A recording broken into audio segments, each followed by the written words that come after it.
The body always remembers what you are trying to forget. And that's something that I say very, very often in the work that I do. And in this video, I'm going to be talking about releasing the trauma from the cellular memory of the body from the narcissistic abuse. I'm going to be talking about some of the science behind it, but what you can do to release holistically, mentally, emotionally, physically, energetically, and spiritually.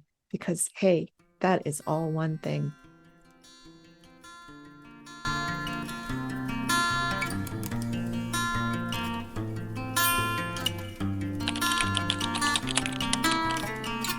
I'm Dr. Meg Haworth. I'm a transpersonal psychologist, a holistic nutritional chef, and best-selling author of Get Well Now, Healing Yourself with Food and the Power of the Mind. And I help wounded ACONs, adult children of narcissists, to become healed icons. An icon is somebody who's independent, confident, original, and naturally you. And I do this in my Iconic Me one-on-one coaching and therapy program. I also do it here on this YouTube channel with these great free videos for you.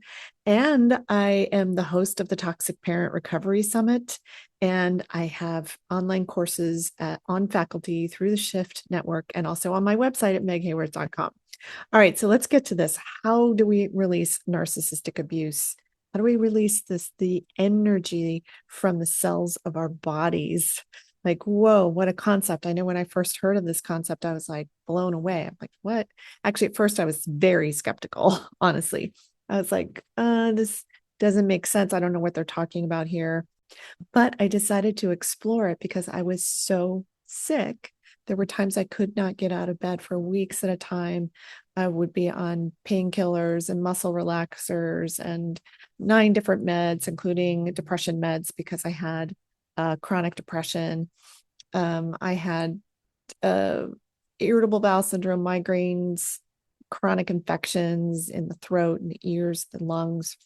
I was a wreck. I was in my 20s. I should have been out there just having fun, and I did my best to do that, but I was a wreck. And so I didn't understand then that there was a connection between what happened as a child to a connection between the abuse, the physical abuse, the sexual abuse, the mental and emotional abuse, and the narcissistic abuse that I went through as a child. I didn't understand that impact on the body until I started reading about mind-body medicine. This has been about 25, 30 years ago at this point. And I started to really think, oh, wow, there's a whole field of science around how emotions impact the physical body. And so I started to get really fascinated with that. I ended up finding transpersonal psychology, and I learned that with narcissistic abuse, so you're looking at narcissistic abuse from a parent, there are 5 primary wounds that people sustain from this type of abuse. And one of the key things that it does is it impacts your self-esteem considerably. So your self-esteem, simply put, is how you see yourself. And it's hard to see yourself as you truly are, or even as a good person when you were narcissistically abused, because that narcissistic parent will consistently belittle you, shame you, guilt you, blame you for everything that goes wrong, never take accountability for anything that they do, never apologize for anything that they do, because there's no empathy. So why would you apologize if you can't even understand the impact that you have on anyone else? Everything's about focusing on that narcissistic parent as well, so that you don't learn how to focus on yourself. You don't even know that you have a self in many cases. And I have so many of my clients come to me and say, I don't know who I am. And I remember being this way. I don't know who I am. I don't know why I'm here. I don't know what the purpose of my life is. I want to discover all of these things, but I don't even know how to begin to look. And so this holistic point of view that I stepped into many years ago, and then the pathway that I created to help myself heal, now I help other people heal with that pathway as well. And I look at the entire holistic package of that person. And we talk about releasing the energy from the cellular memory. So, whoa, how does that happen? So if you think about emotions have a tremendous amount of impact. Negative emotions particularly have great impact. If you think about, like, you can feel when somebody is angry, full of rage, you can feel the energy in the room. You can feel when somebody is just like living in a dark cloud all the time. You can feel that energy. That's emotional energy that you're tuning into, and it's really obvious to you. You can also feel the joy in a room. You can feel like when, there's a fun party and everybody's dancing and having a good time. So that's energy that you're feeling as well. And we know that emotions can make us sick by things that we say, just normal things in our language, like that person makes me sick to my stomach, or I'm worried sick about this thing or that thing or this person. And so what we don't talk about so much is how emotions can make us well too, all the way down to the cellular memory of the body. And that's a very simplistic way of looking at it, but it works when you learn how to release yourself from the emotions that you're holding, because that's your responsibility. That's where your work lies, is these emotions I'm holding. What do I feel? What do I cycle in on a regular and continuing basis? Do you cycle in shame? So you feel ashamed, do you feel guilty all the time about all kinds of things, like I didn't do this right, or I could have done that better, or I should have said this instead of that, so you're ruminating, looking for some kind of a solution to something that you can't find a solution to. And so those emotions are spinning in you. And one of the things that we learned from science is when you register an emotion, every single cell of your body registers that emotion. We learned this from the work of Dr. Candace Pert, who discovered this work in the 80s. And she found that opiate receptor, which is a receptor site on every single cell in the body, that lets us know that that's what is happening. And so if you think about how your cells are impacted by spinning in resentment for many years on end, or you're spinning in guilt or shame or fear, the resentment from betrayal. And if you think about the daily betrayal of a narcissistic parent, every day belittling you, shaming you, or if you're not the target that day, somebody else in the house is, and they may say it in like really jokey and fun sounding tones, but whatever they're joking about is usually something that's a direct jab at the person that they're targeting in that moment.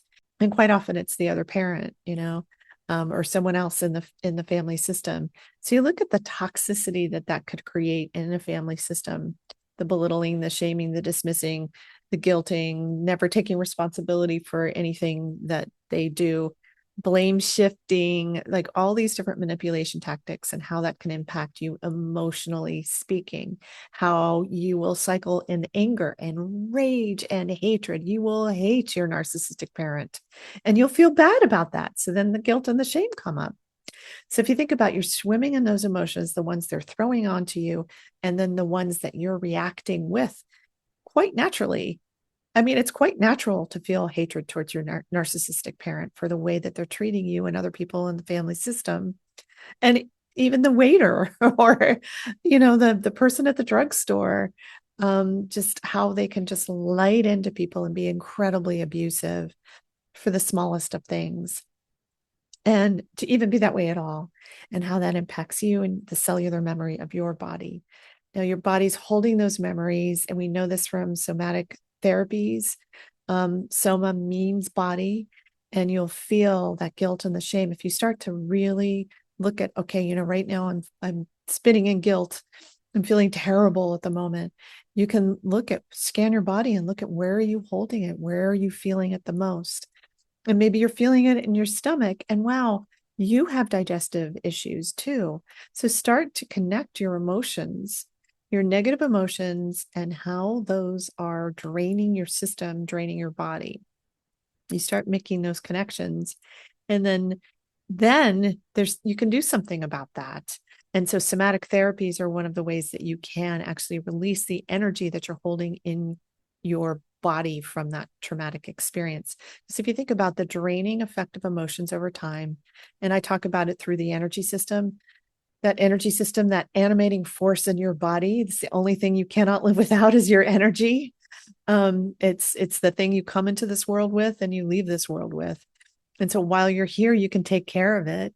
But so many practitioners are not talking about our energy fields and how important it is to care for them. And that's the thing that I really focus on is the energy and how that impacts the body and how that impacts your entire life. It impacts your relationships, your beliefs, thoughts, and feelings, and how all of those things get projected into your experience. But you can change those, you can shift those. And as you shift and change those, you change at the cellular memory of the body at the cellular level. And so, having had over a dozen illnesses myself and watching them go into remission, or I think they've just disappeared. And yes, I do things to manage by putting healthy things into my body that I know will support my body to heal itself. The idea that you can take a pill and then eat anything you want, or take a pill and think anything you want, or just be as toxic and emotionally difficult as you want to be. It's not healthy to think that way, but to think in a way where, okay, you know what, I can change this. I can change my lifestyle. I can change my diet. I can change the way that I think, the way that I view my life, the way that you view yourself. When your internal world changes, your outer world changes too. Your outer world's a reflection of that inner world. And so as you change that part of you, as you shift that, as you release yourself from the wounds of parental narcissistic abuse, from the wounds of your self-esteem, to your self-expression, you answer the big questions like, who am I? Why am I here? What's the purpose of my life? Separate and apart from that narcissistic parent who expected you to be this or that, and how you tried jumping through those hoops of fire to please them, to make them happy, but you can't do it. It's absolutely impossible with a narcissistic parent. You do have dominion over your emotional life. And this is the most important thing that you will do, is to release yourself from the wounds of parental narcissistic abuse, of the abusive relationship, the husband or wife that you got into relationship who's also narcissistic children, siblings, aunts, uncles, grandparents. They come down through these family systems. A lot of it is behavior on the one hand, but it's also perception.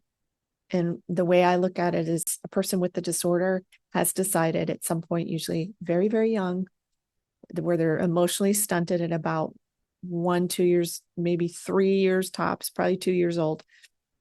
And you'll feel like you're dealing with a toddler, emotionally speaking, and you are, because they stopped at that place and they're not letting love in and they're not letting love out. They don't know how to do that.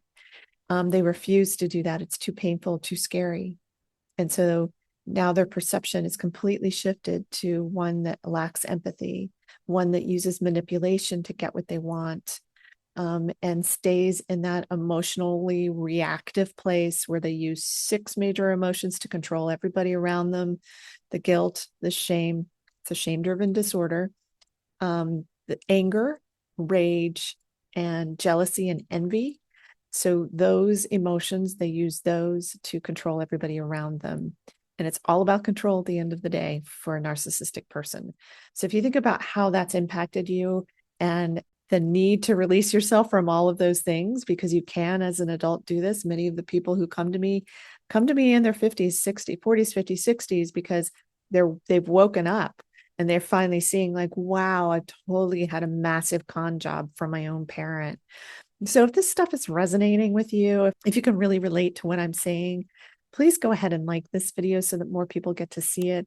Put something in the comments below. Just tell me about your experience. Ask any questions that you may have.